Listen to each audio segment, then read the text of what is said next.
네, 조직인에 대한 동기부여. 네, 조직은 목표를 설정하고 추진하는 구성적인 실체입니다. 그런데 그 실체 내에서 활동하고 목표 달성을 추진하는 구성원은 인간입니다. 따라서 구성원의 행태는 조직의 목표 달성에 중요한 요인이 됩니다. 그게 바로 동기부여를 해야 할 건다는 겁니다. 자, 그다음 여기서 개인의 동기를 유발하는 요인은 이 내용을 설명하는 내용 이론과 동기부여의 과정을 설명하는 과정 이론이 있습니다. 자, 첫째, 자, 이 파트가 시험에 굉장히 자주 나온다고 그랬습니다. 동기부여. 이게 구분하는 게 가장 처음 우선 알아야 됩니다. 먼저 이게 내용 이론인지 이게 과정 이론인지를 먼저 아실 필요가 있습니다. 이것이 내용 이론이냐 과정 이론, 이 동기부여의 내용 이론을 먼저 배우게 될 거예요. 여기는 매슬로의 욕구 5단계, 그죠? 그 다음에 엘더포의 ERG를 쭉쭉 나갑니다. 자, 그런데 과정 이론은 동기부여의 과정 이론이 별도로 있습니다. 동기부여의 과정 이론은 이렇게 부름의 기대 이론, 이런 식의 나간다. 여러분 책을 보고 뭐가 내용 이론이고 뭐가 과정 이론인가 이게 시험 문제에 2년에 한 번 정도는 꼭 나오고 있다. 그래서 꼭 그거를 알아두시기 바랍니다. 자, 첫 번째가 뭐가 내용이 뭐가 과정 이론이라는 거다 그랬다 그랬죠. 첫 번째 내용 이론입니다. 내용 이론은 욕구 이론이라고 하기도 한다. 중요하다. 욕구 이론이라고 부르기도 합니다. 그리고 이거는 욕구 이론이라고 부르기도 하는데 에, 동기부여에 영향을 미치는 욕구의 강도나 역할에 대한 체계적인 연구를 한 겁니다. 또 읽어보시면 어떤 것들이 내용 이론이고 어떤 과정 이론이 좀 차별이 가요. 차별이 가는데 여러분 알 수 있습니다. 아는데 혹시 헷갈리거나 하면 외울 수밖에 없습니다. 이 부분은. 자, 매슬로우의 욕구 5단계 이론.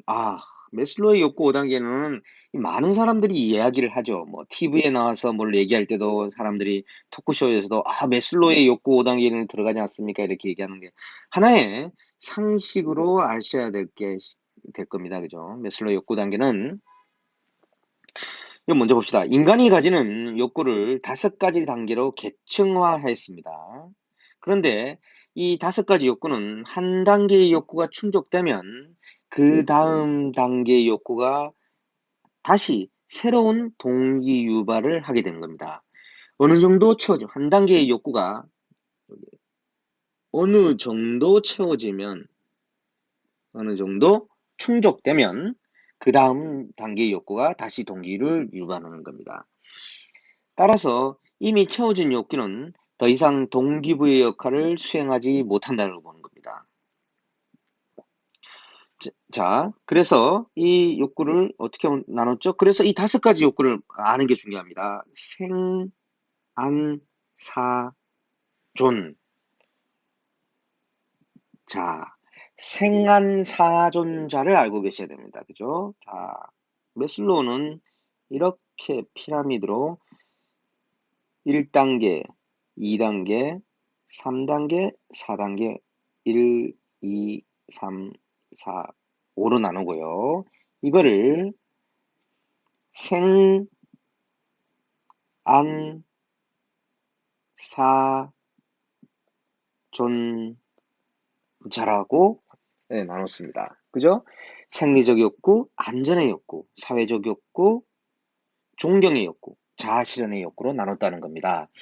이렇게 해서 각각의 이 욕구가 어느 정도 충족되면 이게 생리적 욕구보다는 이제 안전을 추구하고 안전이 어느 정도 충족되면 사회적 욕구를 충족하려고 노력한다는 겁니다.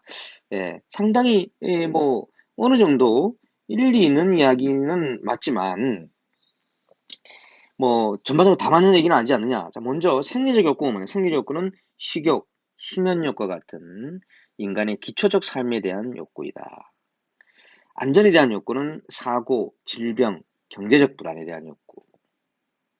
자, 그러면 시험 문제 이렇게 나올 수 있습니다. 공무원의 보수. 공무원의 보수는 뭐죠? 어디에 해당되는 거냐? 주로 안전의 욕구, 그리고 또는 생리적 욕구를 하기에 필요한 욕구일 가능성이 높죠. 예. 사회적 욕구, 애정, 사회적 존경, 소속감, 그 다음에 존경을 받는 자존심, 그죠? 자아실현 욕구, 능력을 최대한 발휘하고 잠재력을 실현시키려고 하는 욕구, 자기완성에 대한 욕구입니다. 자, 오늘 이 배우게 되는 이 부분은 여러분들이 이 동기부여는 혹시 이 객관식을 공부하는 학생들 시험에 자주 나오지만 주관식을 공부하는 학생들, 이 주관식을 공부하는 학생들, 객관식을 공부하는 학생들 시험에 많이 나온다고 그래가지고 오늘 배우는 이 동기부여는 집을 짓는다면 여러분들이 이 벽돌을 가지는 작업입니다. 무슨 말씀이냐면 물론 그 2019년이죠. 예, 작년 2019년도 시험 문제에서 이 주관식 문제로 이 동기부여에 대한 시험 문제가 나온 적이 있죠. 에, 있지만 한 문제로 나와서 아주 잘 나오지 않았었는데 나온 적이 있지만 사실 이거는 동기부여에 관한 여러분들이 공사나 행정고시 주관식 공부를 할 때 어떻게 해야 되냐면 벽돌이란 거 뭐냐면 여러분들이 이 집을 짓는다면 그럼 벽돌들이 많이 있어야 되잖아요. 그죠? 얘는 고시 답안을 쓸 때 이 동기부여는 벽돌과 같은 역할을 한다. 무슨 말이냐면 예컨대 뭐 공무원 보수에 아까처럼 보수에 관하여 논하시오 이런 질문이 나왔다면 서론이 뭐였어? 보수는 그죠? 매슬로우의 욕구 단계에 의하면 생리적 욕구와 안전의 욕구를 충족시키는 절대적으로 필요한 거다. 그래서 중요하다. 이런 식으로 쓸 수 있다는 거죠. 굉장히 답안이 풍부해 보이고 행정학 전체를 얽히설키 엮을 수 있는 것처럼 보인다는 겁니다. 아시겠죠? 예컨대 공무원에게 어떤 휴가와 어떤 보상 체계를 주는 것이 좋으냐? 오늘 우리 배우는 부름의 기대 이론으로서 공무원이 어떤 기대감, 수단성, 유인가를 부름의 기대 이론에 따라서 고려하는 방법이 있다. 그러면 그런 것들을 써준다는 거죠. 이런 것들이 다 하나의 여러분들이 답안의 벽돌이 되는 겁니다. 그래서 이 동기부여에 관한 것들은 이 주관식 공부하는 학생들은 이 전체를 암기하는 수준을 떠나서 주관식 공부하는 장점이 뭡니까? 이 다 암기할 필요 없잖아요. 여러분들이 좋고 쓰기 좋고 여러분들이 생리에 맞는 연구나 이론들을 머릿속에서 잘 기억하고 있다가 그들을 백도라로 시험을 쓰면서 풍부한 답안을 만드는 겁니다. 아시겠어요? 객관식 공부하는 학생들은 일단 공격을 디펜스를 해야 되기 때문에 거의 오늘 배운 것들은 사실은 좀 적어놓고 암기를 대부분 해야 된다 말씀드립니다. 자 이렇게 자아실현 욕구까지 웨슬러 욕구 이런 단계는 어떤 비판을 받느냐면은 욕구가 5단계로 구분되기는 어렵다는 거예요. 현실적으로 욕구를 어떻게 5단계로 구분될 수 있느냐. 이 복합적으로 작용할 수 있다는 비판을 받는다는 겁니다. 또한 욕구가 상위 수준으로 올라가기보다는 하위 수준으로 내려오기도 한다는 거죠, 욕구가. 그럴 수도 있죠. 이런 겁니다. 제가 나이가 좀 더 들다 보니까 처음에는 여러분들 따위는 이 수면욕이 되게 많았는데 이 좀 수면력이 조금 더 사라지는 것 같아요, 오히려. 나이가 들면은. 그렇다가 다시 또, 최근에는 또다시 수면력이 또 생기게 돼서, 왜냐면 깊이 잠을 잘 못 자요, 이상하게. 잠이 깊이 못 자요. 왜, 여러분들 나이 할머니, 할아버지를 잘 깨잖아요. 그래서 다시 또 생리적 욕구로 다시 또 내려가는 것 같아요. 그래서 이게 반드시 올라가는 게 아니다는 거죠. 그래서 인간의 욕구는 나이, 환경 등에 따라 지속적으로 변화된다는 것을 강조하고 있다는 비판을 받기도 한다. 자, 그러면 엘더퍼의 ERG 이론이 있다. 자, 엘더퍼의 여러분, ERG 이론은 요 ERG로 외우는 게 훨씬 공부하기 편합니다. ERG로 외세요. 그래서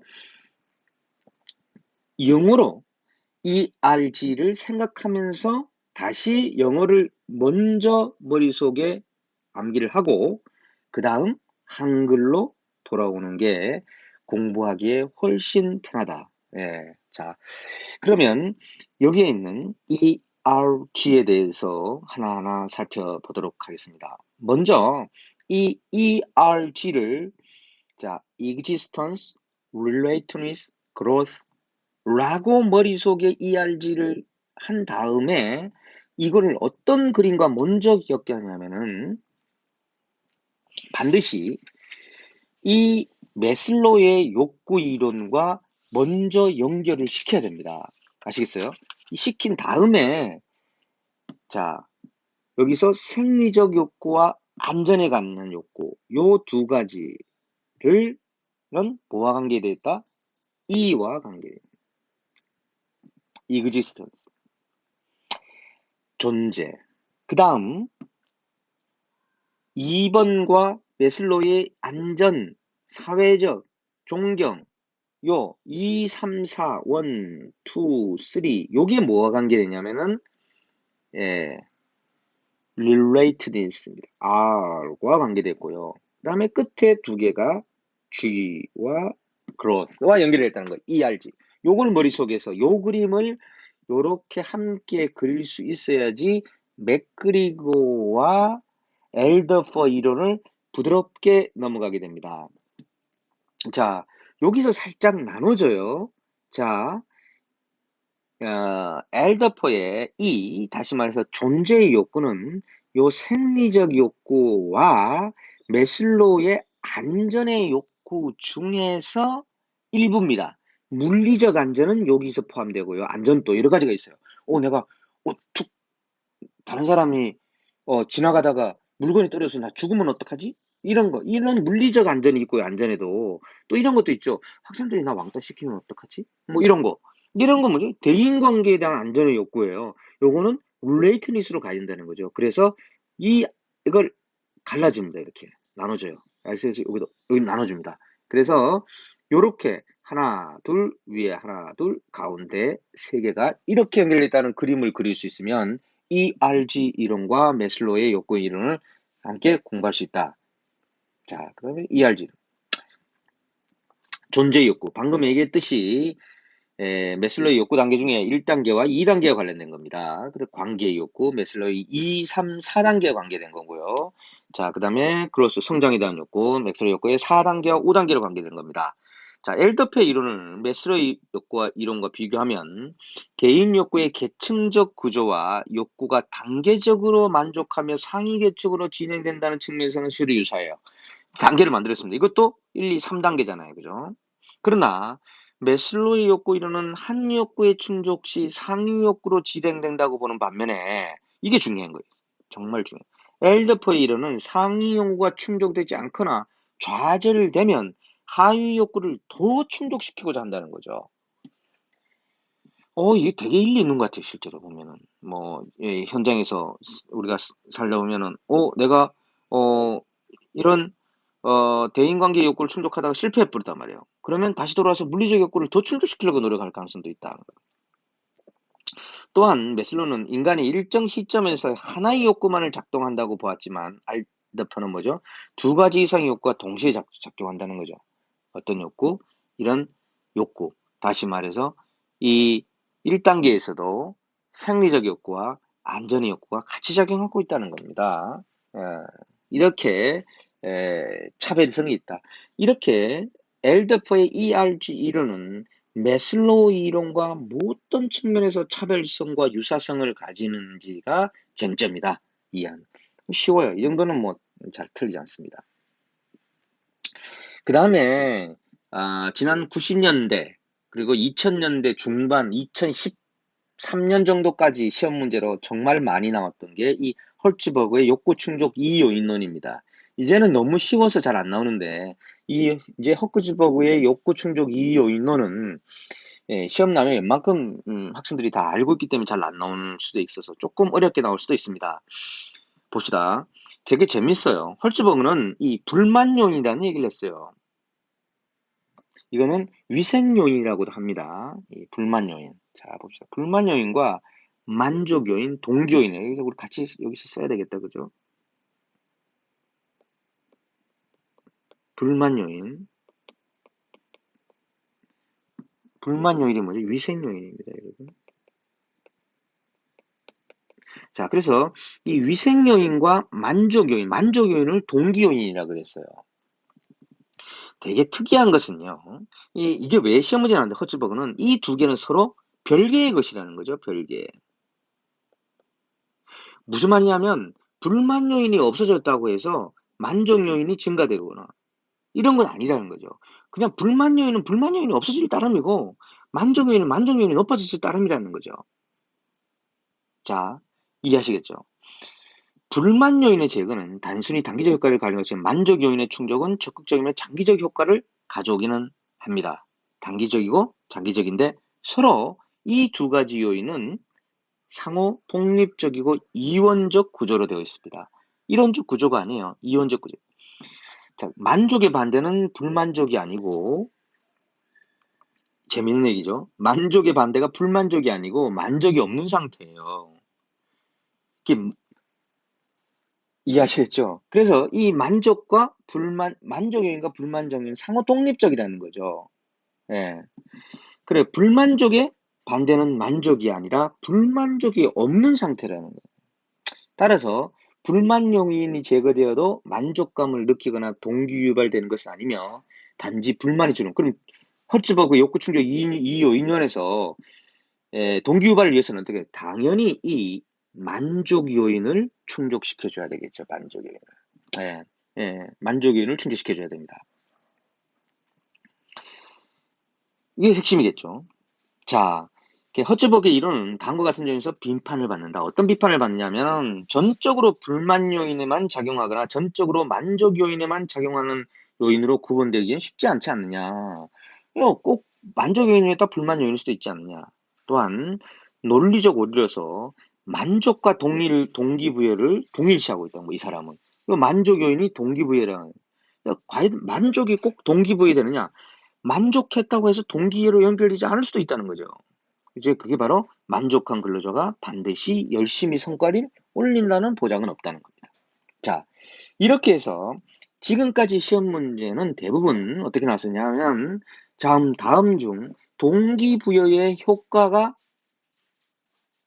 가장 낮은 것은 이렇게 시험 문제나요. 그러면 불만 요인을 제거시켜준다. 이 동기부여의 효과가 없는 거겠죠. 만족 요인을 해야 되기 때문에 이런 문제가 났었는데 자, 지금 제가 마지막으로 헐츠버그 욕구 충족 이 요인론에서 앞으로 시험 나오거나 혹시라도 틀릴 가능성이 있는 것들을 제가 제시해주면 요겁니다. 자, 불만 요인은 무엇이며 만족 요인은 무엇이라는 것을 조금 아셔야 되는데 이 부분이 조금 헷갈리고 쉽지는 않습니다. 자, 그래서 자, 불만 요인은 임금, 직위, 감독, 기술, 작업 조건, 안전, 인간관계 이런 거예요. 임금. 좀 약간 형이 화학적인 것 같지만 또 여기 인간관계가 또 있어요. 예, 돈 문제, 직위 문제, 감독 문제, 기술, 작업 조건, 안전 이런 문제고 만족 요인은 직무 그 자체, 그다음에 승진, 책임감, 성취감, 인정감, 능력 신자. 조금 더 형이 상학적인 것 같기도 하지만 또 반드시 그런지는 않는 것 같죠. 그래서 요 두 가지를 사실 명확하게 구분을 할 수 있어야 된다. 요거 무엇이 불만 요인이고 무엇이 만족 요인인지 이렇게 문제를 낼 수 있습니다. 헐츠버그에 따르면 임금을 상승시켜주고 인간관계를 증진시켜주는 경우에 동기부여가 이루어질 수 있다. 맞아, 틀리죠. 전혀 불만 요인을 제가 올려봤자 전혀 동기부여가 안 돼요. 만족 요인을 건드려줘야지 동기부여되는. 이 두 개는 전혀 별개의 것이라는 겁니다. 아시겠죠? 요거를 이해하는 게 굉장히 중요하다. 자, 그 다음 맥클랜더의 성취 동기 이론. 여기까지가 내용 이론이겠죠. 그죠? 자, 여기 마지막 내용 이론입니다. 맥클랜드는 개인의 욕구는 사회적 상호작용 과정에서 학습됐습니다. 여기 핵심적인 용어 중에 하나입니다. 맥클랜드는 학습될 수 있기 때문에 개인마다 욕구의 정도의 차이가 있다. 욕구의 차이가 있다는 거예요. 학습되기 때문에 많이 학습되는 사람과 작게 되는 사람과 학습 차이가 있다. 그리고 그래서 이 맥클랜드는 성취 욕구, 권력 욕구, 친교 욕구로 구분하였고, 자, 맥클랜드에 대해서는 첫 번째 뭐라 그랬어요? 내가 학습고 때문에 사람들 차이가 있다. 두 번째, 성취, 권력, 친교 욕구로 구분했고, 세 번째, 이게 중요한 거. 세 가지 욕구 중에서 성취 욕구의 중요를 가는 조직의 성과를 증대시키려면 성취 욕구가 높은 직원을 선발하거나 해야 된다. 다시 말해서 맥클랜드는 이 성취 욕구를 대단히 중요시하게 봤다. 이렇게 알고 있으면 됩니다. 이게 키 포인트입니다. 다음, 동기부여의 과정이론입니다. 과정이론은 내용이론이 욕구이론이듯이 지나치게 단순화시킨 것에 비해서 과정이론은 이 욕구가 이루어지고 이 동기부여가 이루어지는 과정들을 되게 체계적으로 우리가 딱 생각하잖아요. 그죠? 그거를 아주 잘 설명했어요. 자, 그 대표적인 걸 우리가 브룸의 키도 이론을 공부하면 교수님이 왜 과정이론이고 왜 내용이론이라는 걸 나눴는지 되게 이해가 잘 갑니다. 제가 이 책을 쓰면서 저는 대학교 때 그리고 시험 공부를 하면서 이 기대 이론에 대해서 되게 어렵게 생각했어요. 그래서 제가 이 책을 쓰면서 이 브룸의 1965년도에 쓴 논문을 살펴보면서 어떻게 학생들에게 정말 더 쉽게 왜 이거를 이렇게 쉽게 설명을 못했을까라는 생각으로 책을 샀습니다. 그래서 전체에서 아마 여러분들께 가장 쉽게 설명하는 게 아닐까. 그래서 약간 걱정이 되던 한 게 약간 이렇게 너무 단순화시켜 쉽게 설명하면 무슨 이 기존의 이 브룸이 정말로 설명하는 이론들을 좀 놓치지 않을까 단순화하면서 이런 걱정도 할 만큼 제가 쉽게 설명하려고 노력했는데요. 이거 아마 수업 시간에 여러분 교수님께 들은 학생들도 있겠지만 아주 흥미로운 겁니다. 이걸 보면 복합적으로 설명할 수 있죠. 간단하게 이 설명에 들어가기 이전에 제가 상자 하나의 사례를 들으면서 여러분들께 한 가지 설명을 드리겠습니다. 제가 여러분들에게 오늘 이런 얘기를 합니다. 제 강의를 열심히 듣는 학생들에게는 학교 앞 이데아 카페에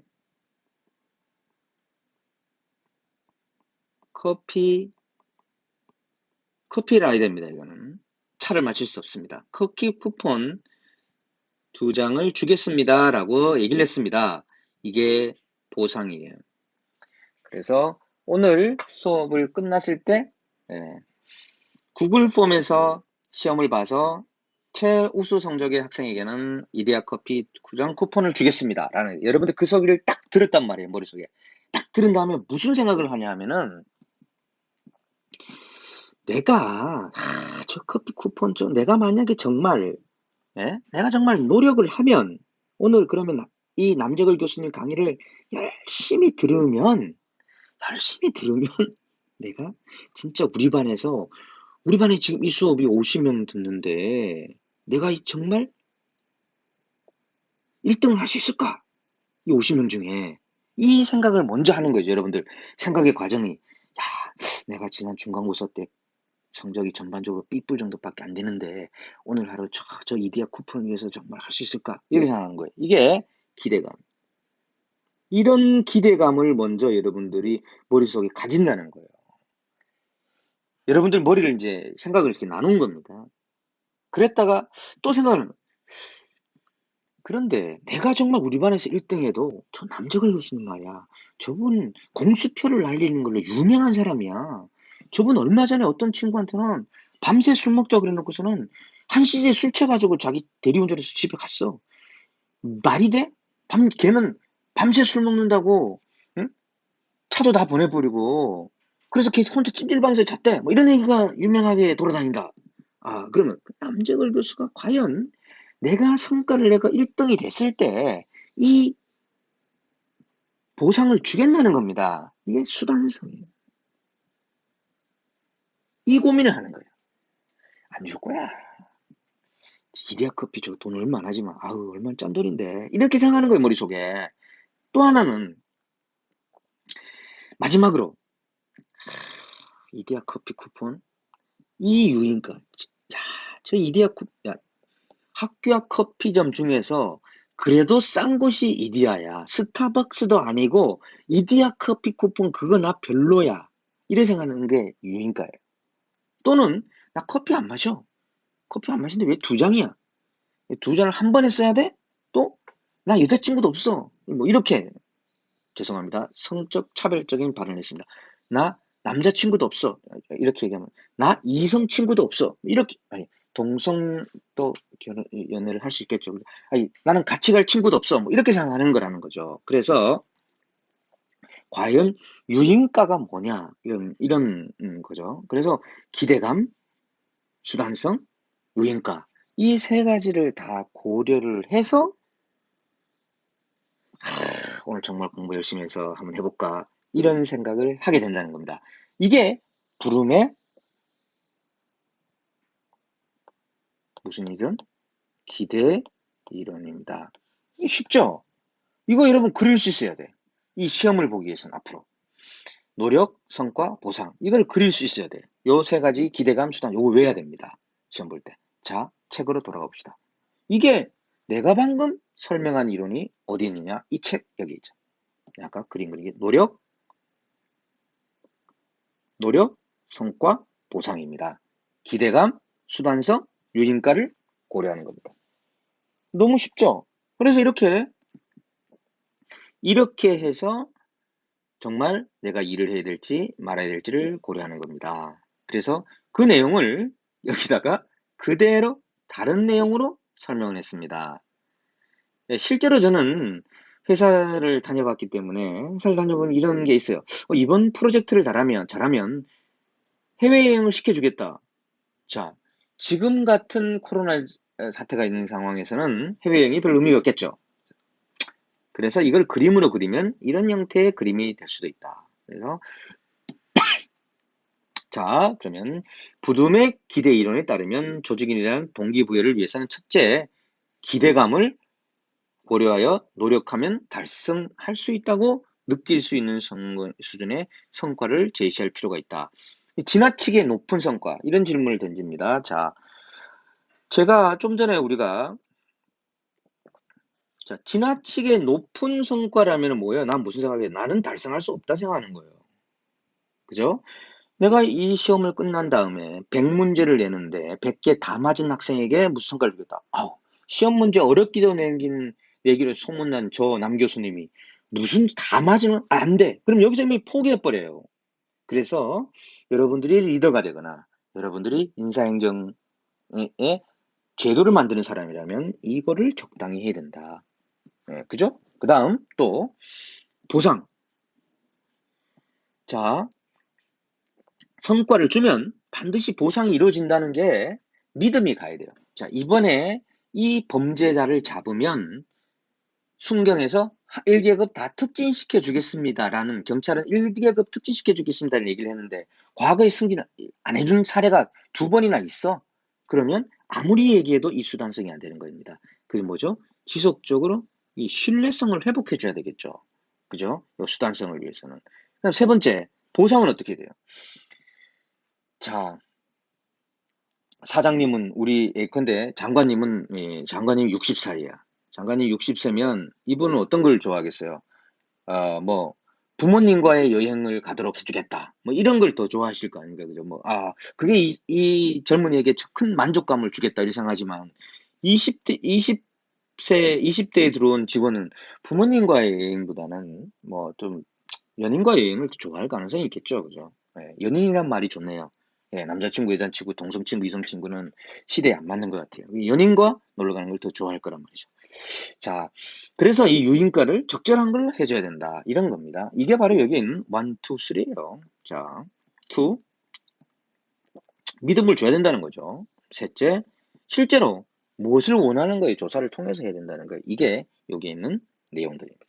자, 부름의 기대 이론은 제가 아주 쉽게 설명을 했다고 생각을 하지만 그건 교수의 생각일 따름이지 여러분들은 교수님 그렇게 생각하시면 안 됩니다.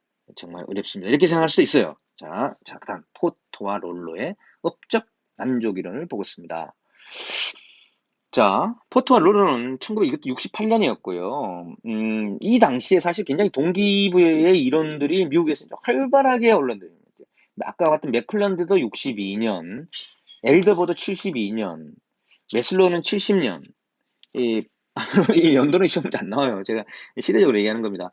포트월로는 68년이에요. 이 당시에 60년대 후반과 70년대 초반에 어떻게 하면 일을 열심히 시킬 수 있을까 이런 동기에 관한 들이 급격하게 증가돼서 시절입니다.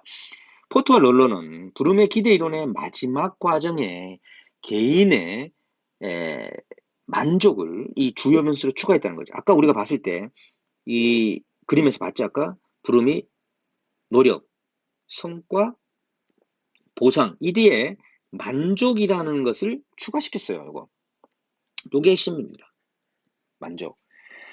그런데 이 기존의 이론들은 만족을 하면 열심히 노력할 것이라고 봤는데 포트와 롤러의 업적 만족 이론은 보상을 주면 만족할 것이라는 거기 때문에 이 이론이 유명해졌다는 겁니다. 자, 봅시다. 만족이라는 성과에 대한 보상의 정도에 대해 개인이 느끼는 인식의 상태입니다. 자, 즉 성과가 있으면 보상이 따르게 되는데 그 보상이 다른 직과가 비교하여 공정하다고 생각하면 만족하게 되는데 그 만족의 동기를 유발한다는 거죠.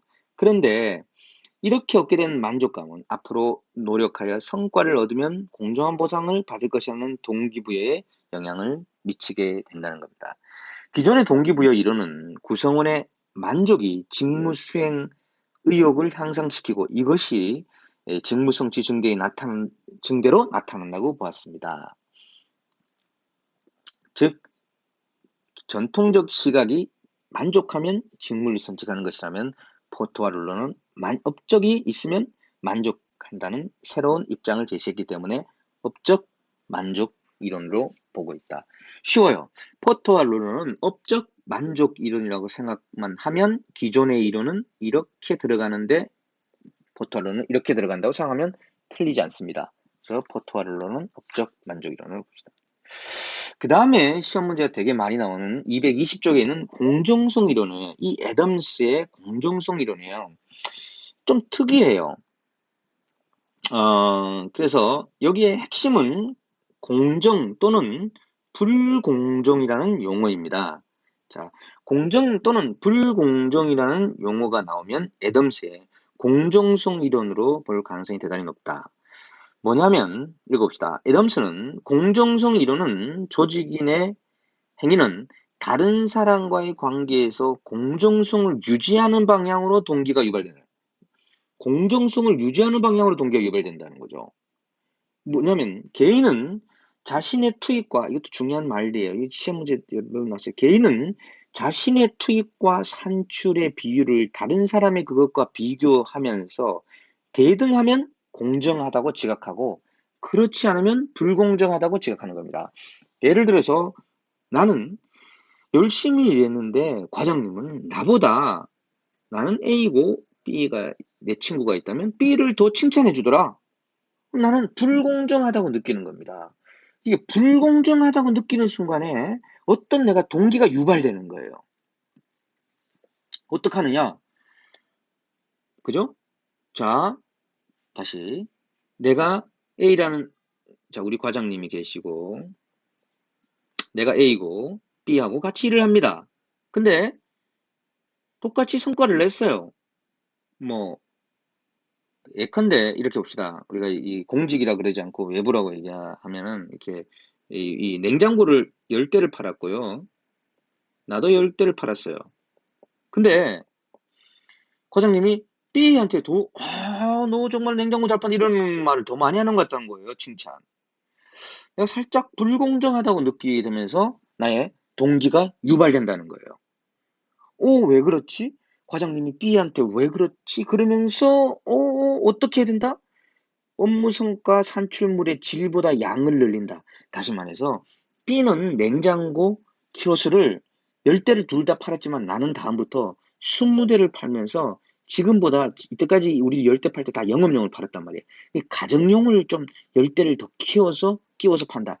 양을 늘린다거나 성과에 투입과 산출에 대한 자신의 평가를 바꾸거나 비교 대상을 바꾸거나 근데 그 다음부터 안 되겠어. 그러면 C는 어떻게 한다?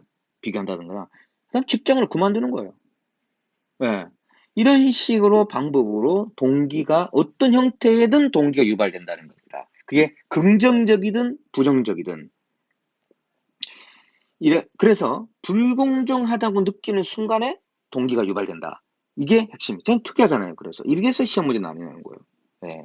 따라서 조직 관리자는 조직 구성원의 불필요한 심리적 불안감과 불공정 해소를 위해서 위한 노력이 나타나지 않도록 모두가 공정하고 한 지각 보상 체계를 해야 된다. 그래서 불공정성을 느낄 때 어떤 동기 유발이 되지만 그것이 조직에게 불만족스러운 불필요한 동기 유발이 된다는 거예요. 어떤 양을 늘린다든지 산출은 자신의 평가를 바꾼다든지 뭐 이런 일이 될 수 있기 때문에 공정하다고 지각하는 본청 체계를 마련하는 것이 중요하다. 자, 여기에 애덤스의 공정성 이론의 핵심은 불공정성을 지각하는 순간에 어떤 공정성을 추구하는 행동을 하는 동기가 유발된다는 겁니다. 아시겠어요? 자, 요게 애덤스의 공정성 이론의 핵심이다. 다음, 로크의 목표 설정 이론입니다. 자, 로크는 개인의 성과는 그가 설정한 목표의 난이도, 이게 핵심이에요. 난이도와 목표의 구체성에 의해 결정된다는 목표 설정 이론을 제시했는데 사실은 이런 로크의 목표 설정 이론은요, 여러분한테도 너무나 당연한 거예요. 자, 여러분이 쉽게 구급 시험을 합격할 수 있는 수준인데, 경우는 7급 정도 시험을 공부하는 게 좋고요. 7급도 쉽게 합격할 수 있는 성적에는 5급을 공부하는 목표를 잡는 게 맞겠죠. 이렇게 난이도를 고려해야 되는 거예요. 이게 너무 쉽게 나는 6개월만 공부하면 9급을 합격할 수준인데 그러면 평생 직업을 잡는 거기 때문에 6개월보다는 뭐 12개월, 24개월 공부해서라도 7급을 하는 게 더 낫지 않겠느냐. 나는 7급을 1년 만에 합격할 수 있는 수준이면 그러면 5급을 3년 동안 공부하는 게 어떻겠냐. 뭐 이런 게 난이도에 관한 내용이고요. 둘째는 구체성입니다. 목표는 구체적이어야 돼요. 자, 대학교 1학년 들어간 학생에게 물어보면 저 공무원이 되겠습니다 하는 거예요. 이거는 구체적이지 않죠. 공무원 또 여러 가지 공무원 종류가 있을 뿐만 아니라 급수도 다양한 급수가 존재합니다. 그렇듯이 몇 급 공무원이요. 어떤 직렬의 몇 급 공무원이라는 것도 구체적으로 해야 된다는 거죠. 그래서 난이도와 구체성이 높아야 된다고 보는 게 이 로크의 목표 설정이 됩니다.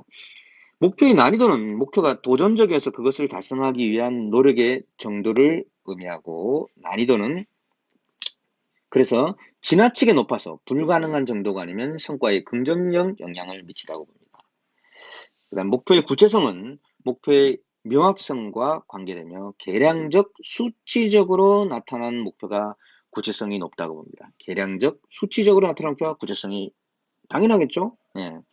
따라서 사고 건수를 지금보다 20% 줄이자. 뭐 이런 것이 그냥 노력하자 이런 것보다 훨씬 낫다. 이런 얘기. 자, 로크의 목표 설정 이론은 이 부분 문단에서의 우리 핵심은 난이도와 구체성을 고려하는데 난이도는 지나치게 높아도 안 돼. 불가능하면 안 되고 어느 정도 높아야 되고 구체적인 수치로 표현하는 게 좋다. 너무 상식적인 거예요. 로크는 이러한 기본 모형에 더하여 목표에 대한 수용성이나 몰입의 정도 그리고 성과에 대한 보상 등이 개인의 목표 달성에 영향을 미치는 요인으로 추가했습니다. 목표에 대한 수용성과 몰입을 높이기 위해서는 목표 설정 과정의 조직이네. 자, 여기서 수용성이나 몰입의 정도. 다시 말해서 조직인의 목표에 대해서 그건 내가 억셉트를 해줘야 되는 조직의 목표에 대해서, 그리고 거기에 몰입, 그리고 성과에 대한 보상 등이 개인의 목표 달성에 영향을 미친다. 그래서 이런 것들을 위해서는 조직인의 참여, 현실적인 목표에 있어서 보상에 대한 확실한 믿음이 필요함을 제시하였다. 이 문제가 주관식 문제에 로크의 목표 설정 이론이 나왔다면, 이 애덤스의 공정성 이론은 조금 다르죠. 이런 나왔을 때 사실은 브룸의 기대 이론의 형태로 답을 써나가도 크게 틀리지는 않습니다. 물론 뭐 책이 다르게 볼 수도 있겠지만, 그래서 사실 포트와 롤로의 업적 만족 이론도 브룸의 기대 이론에서 만족을 뒤쪽에 갖다 추가한 거죠. 그래서 로크의 목표 설정 이론도 사실은 이 여기에 조직인에 대한 참여, 이것도 아까 브룸의 기대 이론에서 보상에 대해서, 그죠. 그리고 수단성의 어떤 신뢰성, 믿음, 이런 것들에 의해서도 참여가 필요하고요. 목표의 현실적 설정도 성과를 도출할 성과에 대한 기대감 때문에 현실적 목표를 설정하고 해서 보상에 대한 믿음, 아까 얘기했듯이. 자, 이런 것들은 사실 브룸의 기대 이론과 연관시켜서 볼 수도 있다. 좀 더 결론적으로 말하자면 우리는 여기서 과정 이론에서 오늘 우리가 배우는 브룸의 기대 이론, 그 다음에 포트와 롤러의 업적 만족 이론을 봤고요. 세 번째, 애덤스의 공정성 이론, 네 번째, 로크의 목표 설정 이론을 봤는데, 첫 번째 봤던 이 브룸의 기대 이론을 명확하게 이해하면 애덤스의 공정성 이론만 조금 다를 따름이지 과정 이론을 전반적으로 포괄할 수 있는 학습이 가능할 거라는 겁니다. 자, 이 정도를 하면 아마 여러분들 이 동기 이론을 하고요. 동기 이론에 관해서는 시험 문제 되게 자주 나왔었는데요. 제가 문제를 한번 풀어볼까요? 문제를 한번 풀어보도록 하겠습니다.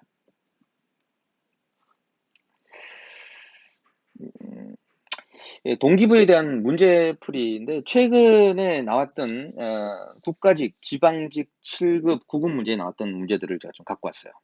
자, 이거 2018년 국가직 7급 문제입니다. 문제 8번에 있던 거죠. 동기 이론 중 과정 이론에 해당하는 것은 결국은 과정 이론의 반대는 내용 이론이죠. 내용 이론이고, 내용 이론은 욕구 이론이라고 하기도 합니다. 그러면 여기서 과정 이론을 찾으면 됩니다. 1번, 동기의 강도, 수단성, 기대감. 이거는 브룸의 기대 이론은 과정 이론입니다. Yes, 맞습니다. 둘째, 직무가 조직화되는 방법에 따라 조직원의 노력 정도가 달라진다는 점에서 착안하여 모든 직무를 5가지 핵심 직무 차원으로 구분하였다. 처음 듣는 소리입니다. 뭔지 모르겠습니다. 디귿, 서로 넘어가겠습니다. 개인의 업적에 따라 보상을 받게 되며 이때 주어지는 보상은 공평한 것으로 지각되어야 하는데 개인이 불공평하다 인식하면 만족을 줄 수 없게 된다. 이게 뭡니까? 예담스의 공정성 이론입니다. 이것도 맞습니다. 그래서 기읍과 디귿이 일단 들어가야 됩니다. 이 답은 1번이 되버려요. 예. 자, 그 다음에 일단 계산 문제 풀면 인간의 욕구를 존재, ERG, 이거는 내용이 됩니다. 그죠? 엘드포에 ERG라는 리을이 들어가면 틀리겠네요, 일단. 그 다음에 미용. 인간은 미성숙 상태에서 성숙 상태로 변하는, 이거 지난 시간에 보죠. 알지리스의 성숙, 미성숙 이론입니다. 이것도 내용 이론이죠. 자, 미음. 답은 나왔는데요.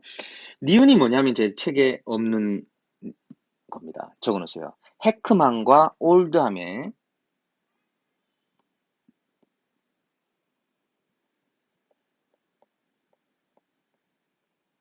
직무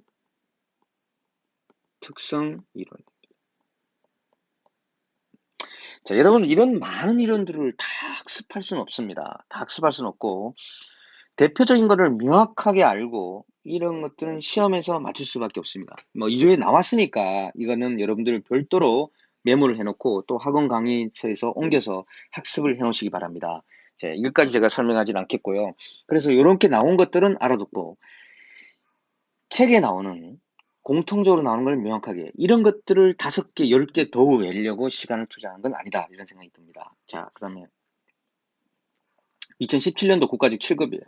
매슬로우의 욕구 단계에 대한 욕구 단계 이론의 설명으로 옳은 것은입니다. 옳은 것은 가장 낮은 안전의 욕구부터 시작하여 5가지의 위계적 장. 여러분, 메슬로우의 욕구 단계는 생안사존자라 그랬습니다. 생안사존자. 이거 외워야 돼요. 생안사존자. 생이 먼저예요. 안이 먼저가 아니고 틀렸죠. 안전의 욕구와 사회적 욕구는 엘드퍼의 ERG의 첫 번째 욕구 단계인 존재의 욕구. 엘드퍼의 존재의 욕구는 1번 생안입니다. 생안, 사가 아니고요. 생안이죠. 네, 틀렸고, 어느 한 단계의 욕구가 완전히 충족되어야만 다음 단계의 욕구가 충족되는 것은 아닙니다. 어느 정도 충족되면 돼요. 완전한 충족되는 것은 아닙니다. 예, 상당히 당시로서는 2017년 7구 문제는 좀 어렵게 느낄 수 있는 건데 다른 것들이 완벽하게 틀렸거든요. 사회적 욕구는 어떤 일을 행함으로써 느끼는 자신감, 성취감, 생안, 사, 존, 자 중에 사실은 이 성취감은 자에 더 가깝습니다. 사는 아니라는 거예요. 사는 관계 이런 거죠. 자, 2019년도 구급 문제를 풀어보겠습니다. 어디 갔지? 네. 동기 이론에 대한 설명으로 옳지 않은 것이에요. 메슬로우는 충족된 욕구는 동기부여의 역할이 약화되고 그 다음 단계의 욕구가 새로운 동기 요인이 된다고 보았다. 맞는 말이고요. 엘드퍼는 메슬로우의 5단계 욕구 이론을 수정하여 인간의 욕구를 3단계로 나눴다. 맞고요. 헐츠버그는 불만 요인을 없앤다고 해서 적극적으로 만족감을 느끼는 것은 아니라고 했습니다. 서로 별개의 것입니다.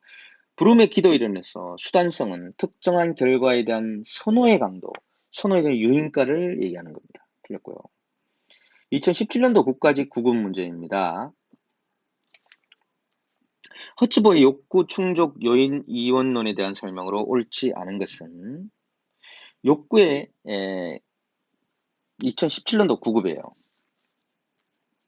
욕구의 계층화를 시도한다는 점에서 메슬로우의 욕구 단계 이론과 유사하다. 예, 허츠버그의 욕구 충족 이 요인론은 이 욕구의 계층화를 시도하지는 않았습니다. 예, 계층화를 시도하지는 않았고요. 자, 두 번째, 불만을 주는 요인과 만족을 주는 요인은 서로 다르다고 주장했다. 맞고요. 무엇이 동기를 유발하는가에 초점을 두는 내용 이론으로 분류된다. 내용 이론이죠. 작업 조건에 대한 불만을 해소한다고 하더라도 근무 태도에 장기적인 영향을 미치지는 않는다고 본다. 그렇죠. 이거와 전혀 다른 문제라는 겁니다. 자, 그 다음 2010년도 국가직 7급 문제입니다. 옳지 않은 것은 메슬로우는 개인의 욕구는 학습되는 것이므로 개인마다 그 욕구의 계층의 차이가 많이 난다고 주장한다. 자, 욕구가 학습된다. 개인별로 차이가 난다. 이건 맥클랜드의 이론입니다. 그죠? 맥클랜드의 뭐죠? 성취 동기 이론입니다. 나머지는 다 맞는 말입니다. 2008년도 지방직 7급 문제를 한번 볼까요? 2007 동기 이론에 대한 설명으로 옳지 않은 것은 답은 4번입니다. 기대 이론에 의하면 인간은 자신의 투입에 대한 산출의 비율보다 비교 대상의 투입에 이게 뭐죠? 애덤스의 공정성 이론입니다. 그죠? 2014년 국가직 9급이에요. 2014년 국가직 9급 동기 이론의 설명을 옳은 것만을 모든 거는 것은 답은 2번입니다. 기읍과 리을이 있는 거예요. 왜 틀렸을까요? 맥그리거는 X 이론은 메슬로우가 주장했던 욕구 계층 중에서 상위 계층의 욕구이며 Y 이론은 주로 하위 계층이 오히려 반대죠. Y 이론이 오히려 더 상위 계층이다. 반대로 서술을 했고요. 그 다음에 디귿은 애덤스는 자신의 노력과 그 결과가 얻어지는 보상을 준거임과 비교하여 공정하다고 인식할 때도 불공정하다고 인식할 때 그렇습니다. 자, 그 다음 국가직 9급 2013년도의 문제입니다. 이들 동기부여 효과가 가장 낮다고 판단되는 것은 무엇인가? 헐츠버그의 답은 2번인데요. 위생 요인을 해봤자 동기 요인이 전혀 동기부여가 안 되는 겁니다. 별개의 것이기 때문입니다. 자, 2017년 지방직 9급 부름의 기대 이론에 따를 경우 조직 구성원의 직무 수행 동기를 유발하기 위한 조건이 아닌 것은 답은 4번입니다. 내가 투입한 노력과 그로 인한 공평하다고 균형이 충족되어야 한다. 뭐 이거는 부름이 말한 설명 이론이 아닙니다. 부름은 기대치, 수단치, 유인과에 대해서 각각 설명하고 있습니다. 자, 이건 사실 애담스의 공정성 이론이 말하는 거죠. 자, 그 다음 2016년도 지방직 9급 동기 이론에 대한 설명으로 옳지 않은 것은 매슬로우는 상위 차원의 욕구가 충족되지 못하거나 좌절될 경우 하위 욕구를 더 이건 누구죠? 엘더포의 ERG 이론이 틀린 내용이고요. 자, 2014년도 지방직 9급입니다. 다음 중 동기부여 과정 과정 이론, 이것도 내용 이론과 과정 이론에 대한 이야기죠. 과정 이론은 애담스의 형평성 이론, 브룸의 형평성 이론이 공정성 이론이라고도 하기도 합니다. 제 책에서는 공정성 이론. 자, 그 다음 로크의 목표 설정 이론. 맥클랜드는 아니죠. 그래서 답은 2번입니다. 자, 여러분, 수고하셨습니다.